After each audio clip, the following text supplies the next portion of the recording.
దేవుని సన్నిధిలో మొరపట్టాలని చెప్తుంది. ఎందుకంటే అపవాది ఎవరిని మృంగుదునానని చాలా వేగంగా వాడి పనిని జరిగిస్తూ ఉన్నాడు అన్నమాట.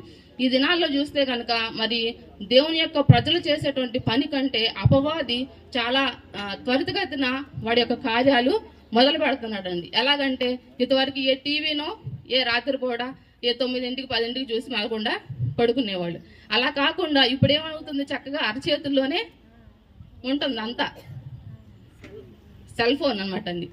ఇంతవరకు దైవజనులు వాక్యం చెప్పేటప్పుడు ఏమంటారంటే, అమ్మ మీరు ఉదయం లేవగానే చీపురు పట్టుకోకండి, బైబిల్ పట్టుకోండి అని చెప్పేవాళ్ళు. మరి ఈ దినాల్లో ఏం చెప్పాల్సి వస్తుంది, లేవగానే మీరు ఫోన్లు పట్టుకోబాకండి అమ్మ, బైబిల్ పట్టుకొని దేవుని వాక్యాన్ని చదవండి అని చెప్పాల్సినటువంటి పరిస్థితులు వచ్చేసినాయి అనమాట అండి. కాబట్టి దేవుని బిడ్డలమైనటువంటి మనము, స్త్రీలమైనటువంటి మనము, ఇక్కడ చాలా మంది స్త్రీలు ఉన్నారు,